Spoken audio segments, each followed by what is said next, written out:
Time and time again, we forget with the daily tasks, expectations, and inevitable challenges that we can be very unkind to ourselves.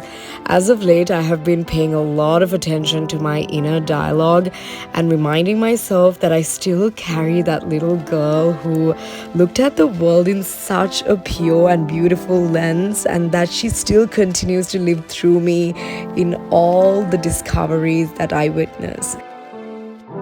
To be conscious and intentional means that you do have to travel back in time to those early life experiences that defined and shaped you or the world around you. And half the time it may have been a false depiction, but I would suggest you start with a familiar place. For me, it's this thrift shop, which is for books. And it's one of my very early childhood memories that I have. It's sort of an achievement because I would come here when I'm promoted to a new grade to get new books for the new grade. And I shared this experience with my mom. We came to our favorite cafe that has endless amounts of strawberries, and we were just indulging in it before our cycle session. And I know we had this beforehand so that we know that we're going to burn all the calories, hopefully.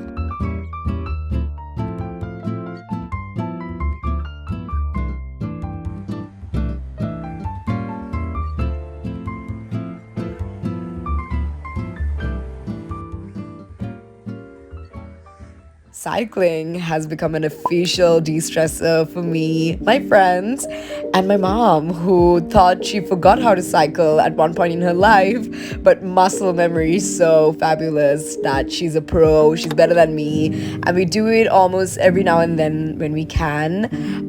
So as a toddler, I would obviously use these supporting wheels, so it was such a huge, scary moment for me to ride a bicycle without supporting wheels. My friend, who had her brother's, cycle at the time, took it upon herself to teach me how to ride a bicycle, a proper one. And I remember bumping into one of her neighbor's cars, and it was such a scary moment, but also a huge achievement when I was able to actually ride it when I thought I wouldn't ever learn how to do it.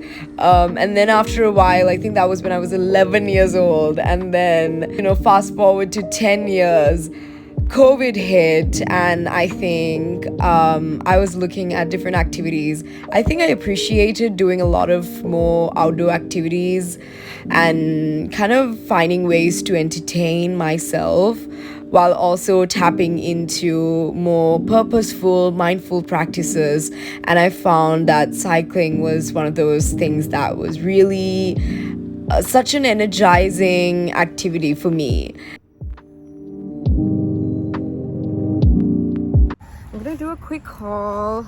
So from school days, I used to go to that bookshop all the time to find all different kinds of books. I used to donate books, I used to sell them. That was one of those childhood kind of places that you're very familiar with. So recently I was on the lookout for some books. I want to read Jay Shetty's Think Like a Monk book. For the longest time, I feel like I'm finally ready to read that book, and I have really been tapping to my spiritual journey, that it has been a very important part. I'm still panting. That was a good cycle session. So I'll show you the books that I got. It has a lot to do with Buddhism. So this is Inquiry into the Nature of Conditioned Reality, and it's kind of going into the deep teachings of Buddha. I also have like this Pali text translations with stories and brief notes. And I got Robin Sharma's The Leader Who Had No Title. If you've read this book, let me know if it's a good one. I mean, I read in between the pages and it seemed very interesting. And also my mom got some short stories for herself. This is like some Sinhala books, and this is a book called What the Buddha Taught. I've read a lot of books about Buddhism ever since I was a child. but I don't think I read it with the intention of really grasping a lot of things.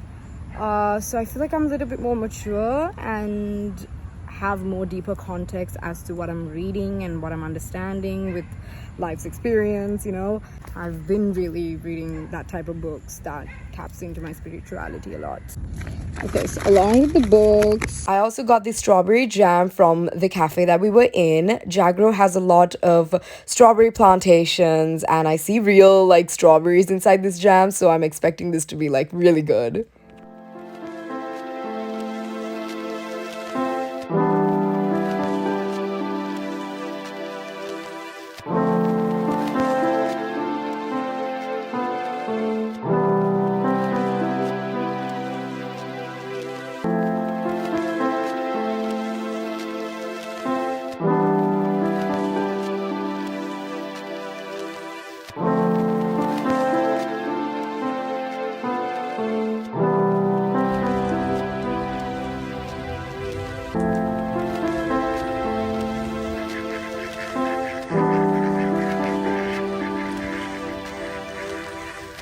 My mom takes every opportunity she can to exercise and tap into her fitness regimen. This is her advising me to eat more healthier snacks, and we came into this local supermarket next to the outdoor gym.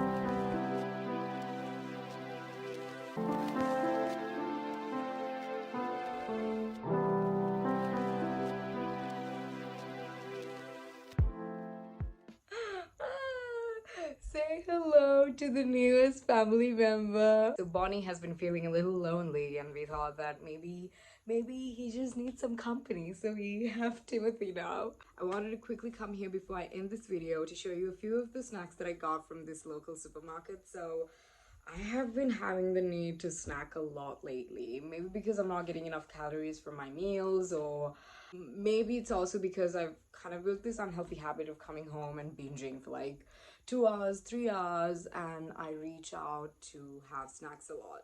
I've decided not to buy chocolate anymore because when I know there is chocolate in the house, I go on a scavenger hunt to find every last bit of it and finish it off. So I do have an addiction when it comes to that. So I thought to myself, maybe what I need is a sweet fix. I got some dates. It's called Rata Indi in Sinhalese. Rata is country, Indi I think is seed, country seed. I don't know if that if that's a direct translation, but I've never really understood what it meant. So dates are really good with inflammation and with your heart. So this I am not a huge fan of, but I can eat one a day, which is what is recommended. I got a few crunchies, so I'm gonna put all of this into a container.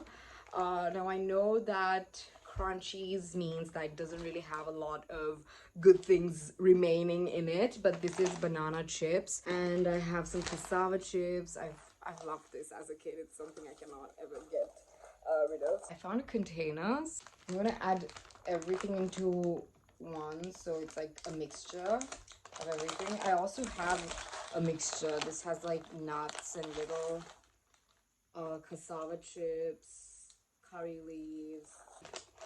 I remember having banana chips a very long time ago, and I didn't like it. This is what it looks like. I think it's a little spicy.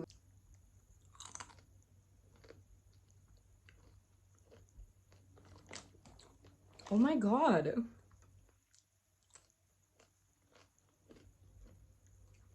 This is better than the cassava chips. It doesn't have a lot. I'm glad I got like 2 of them. I also love the flavor. It's like spicy and sweet and soury. I mean, cassava chips is just something I always have. This is folded, but this is what it looks like. And then we have the mixture.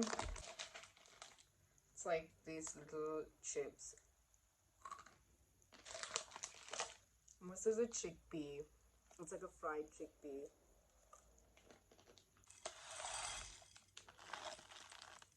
We have a jar full of snacks. It's safe to say this is gonna finish within like 3 days. Okay, there you go. Next thing I want to show you these sesame seeds. My mom was like, it's really good. You'll feel so much more energized when you have certain nutrients in your system. By the way, she's an Ayurvedic queen. I was never a huge fan of sesame seeds. There's this very traditional sweet in Sri Lanka. It's a sesame ball. It's sweet. It's, I think, wrapped, sugar coated, or like crystallized the sesame seeds in something sweet. I used to hate it so much growing up. She just told me to get some sesame seeds and toast it and eat it as a snack. Sesame seeds on its own without mixing it with anything is probably nice. This is a sweet, crispy treat. It's just made with flour and they've basically fried it. I'm trying to understand how this is healthy. Oh, okay. I saw there was black sesame seeds. I don't think that does anything. This is what it looks like. So I used to love this. It's called Sini Paturu. This is called Paturu because it resembles a paturu. Paturu is when you slice wood, you call it a paturu because it's like very crispy, kind of. It has that texture. Our people have been very creative with giving these snacks all these names. It broke in half. It smells fresh. So this is what it looks like. Looks very crispy.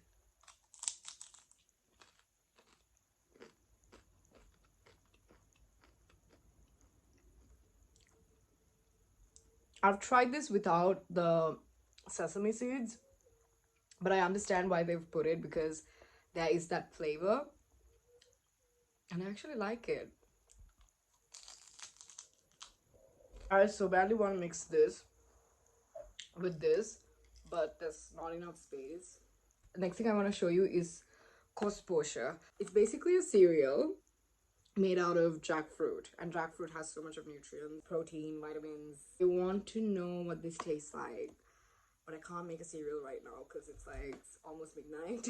I'm not in the mood to eat cereal. There are different ways of making this also. You can add water and milk and make these balls, or you can just eat it as a cereal. I'm not a cereal person, so I'm sure I'll try this. I'm pretty sure it's quite similar to the other cereals that's made with corn and whole grains. But I'm interested to try this out. I'm not a huge tea drinker, but here and there I don't mind one. My mom told me to get this. This is Ranavara. Ranavara is a flower. It's a yellow flower. I'll insert it somewhere. I haven't tried it ever, but my mom has, and she says that it's good with cleansing your blood and for your skin to glow. So I'm excited. There are certain tonics that my mom makes every time I fall sick. It's good to drink even when you're not sick, but some of them are really bitter. I don't know how she does it every day, but I just hope that this is not like that. I hope this is like normal tea, which I can drink normal tea, right? So let's see how it goes. Thank you so much for watching this video. I'll catch you soon. Till then, you take good care of yourself.